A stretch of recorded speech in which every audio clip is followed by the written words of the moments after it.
देखते हैं। ड्यूटोनॉमी मूसा की 5 पुस्तकों में से है, first 5 books of the Bible. Deuteronomy व्यवस्था विवरण, उसका 8वां अध्याय और 7 से लेकर 18 पदों के बीच में हम देखेंगे। द बुक ऑफ ड्यूटोनॉमी व्यवस्था विवरण, उसका 8वां अध्याय 7 से लेकर 18 पदों के बीच में हम देखेंगे। पूर्वी सिस्टर से विनती करता हूं कि वो सामने आए और इस पाठ को पढ़ने को हमारी अगुवाई करें। आप सामने आइए। The book of Deuteronomy chapter 8 verses commencing from 7 to 18। The book of Deuteronomy chapter 8 व्यवस्था विवरण मूसा की 5 पुस्तकों में से।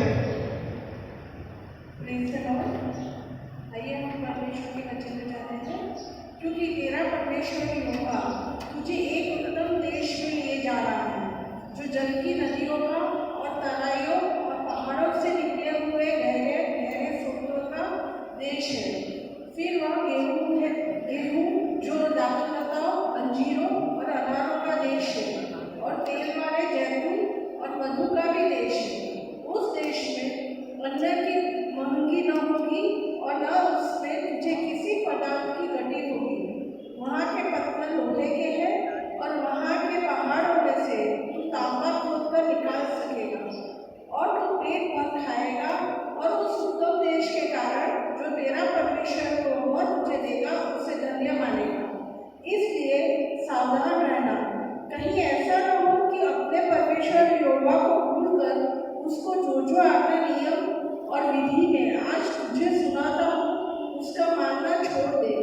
ऐसा न हो कि जब तू खाकर तृप्त हो और अच्छे अच्छे घर बनाकर उनमें रहने लगे और तेरी गाय बैल और भेड़ बकरियों की बढ़ती हो और तेरा सोना चांदी और तेरा सब प्रकार का धन बढ़ जाए, तब तेरे मन में अहंकार समझ आए और तू अपने परमेश्वर यहोवा को भूल जाए, जो तुझको दासत्व के घर अर्थात मिस्र देश से निकाल आया है और उस बड़े और भयानक जंगल में से ले आया है, जहाँ तेज विष वाले सर्प और बिच्छू है, और जल रहे सूखे देश में उसने तेरे लिए चकमक की चट्टान से जल निकाला और तुझे जंगल में बंडा खिलाया, जिसे तुम्हारे पुरखा जानते भी न थे, इसलिए कि वह तुझे नम्र बनाए और तेरी परीक्षा करके अंत में तेरा भला ही करे।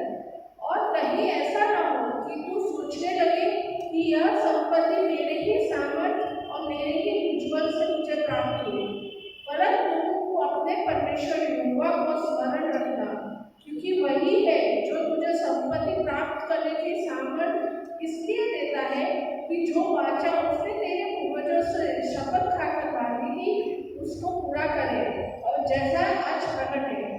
पिता परमेश्वर इस वचन की सुनियो पढ़े जाने पर अपने आशीष बनाए रहे। प्रभु यीशु मसीह के नाम से हमें थैंक सिस्टर आपके पाठ पढ़ने के लिए। परमेश्वर अनुग्रह के द्वारा आपको आशीष को बनाए।